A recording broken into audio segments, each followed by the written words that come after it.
Hey, what's up guys? Kane here with XBLA fans, and I'm going to be giving you a quick taste of The Gardens Between. Now, The Gardens Between is honestly one of my favorite games I've played in the past few months. It's kind of one of those things that kind of hit me by surprise, a little bit of a sleeper hit, and honestly, I think a lot of you guys should check this game out. If you have any interest in games that kind of have, kind of a moving, kind of heartfelt feel to them, as well as also just really clever puzzle design and just kind of a cool just aesthetic here. I love the entire just design of this game, and honestly, it says a decent bit without really ever having dialogue or talking or making a completely overt story. You're kind of stuck in this little bittersweet tale here, and you have Arina and Fendt. And the two of them have this kind of thing where they're going through these past memories and kind of just discovering everything. And you're seeing just, segments from their lives. And the cool thing about this game is it's basically done by just going backward and forward in time. Now, that's a really cool concept, and it allows for a lot of cool puzzle design. As you can see right there, cutting through that plank just kind of, utilizes that core mechanic and allows you to kind of just push that forward. There's very, very different design that you're going to see throughout the game, but one of the core aspects is grabbing this light and carrying it to the top with the two of the characters together. You're going to do this, you're going to collect that light, and then you're going to be able to, advance to the next level. Throughout the game, the levels get a little bit more complex. You're going to see more and more unique mechanics continue to evolve.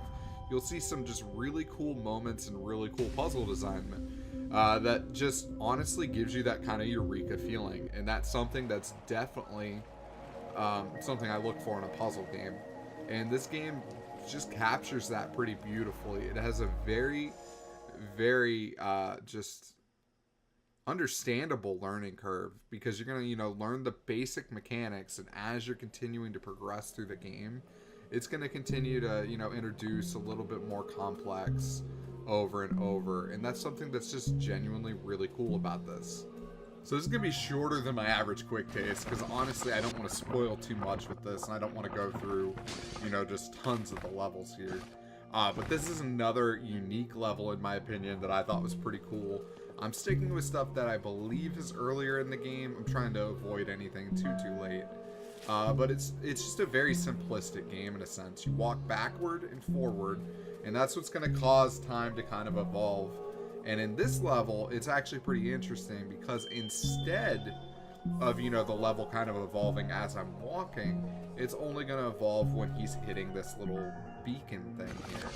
And that's something that's kind of nice. It allows you to change it while, you're not moving. And that's what I mean by the game continues to introduce new and different mechanics. You can see that kind of like jumping box over there in the corner.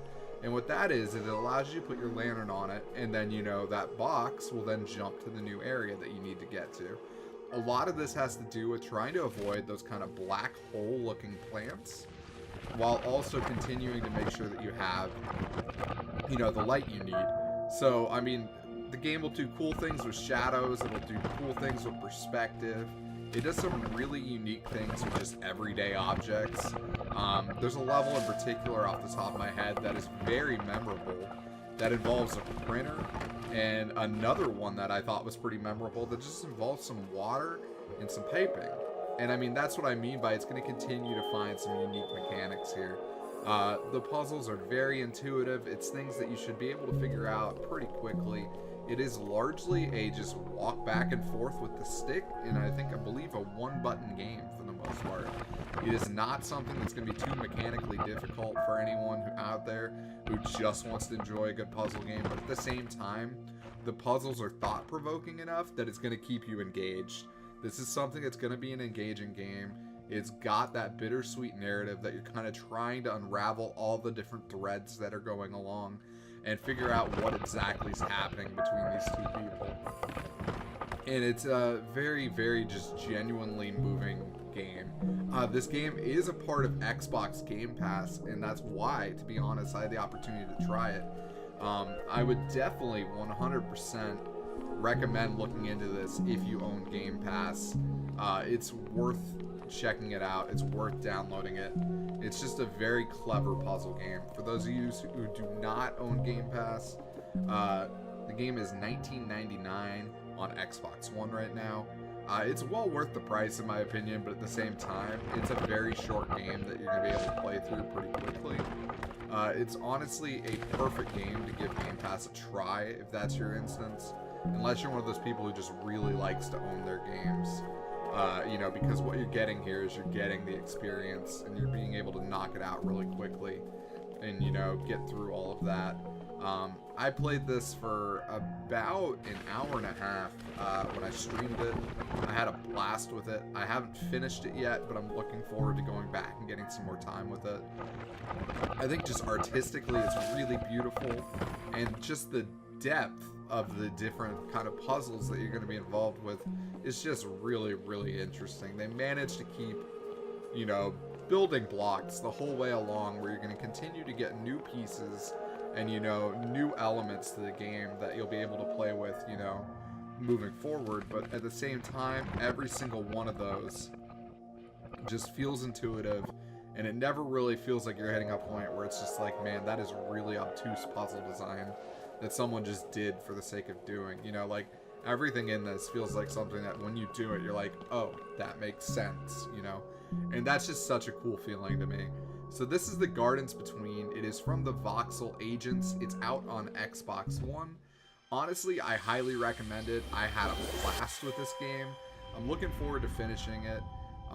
Definitely something that I think most people should check out.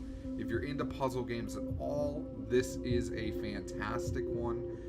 Even if you're not a huge puzzle game fan, if you can look at this and think it looks interesting, I highly suggest give it a try. You get some cool things going on, and like throughout the levels you kind of see a little bit more of the relationship between these two people, and it's just kind of cool to see everything kind of evolve. And it's just a really, really well-made game, so props to the developers on this one. Thank you guys so much for checking out this video. I really do appreciate it. We try to get quick tastes done for every single indie game that comes out on Xbox One, whether that's ID at Xbox or, you know, something like Little Nightmares that comes from a publisher. There's just tons of cool games that are coming out.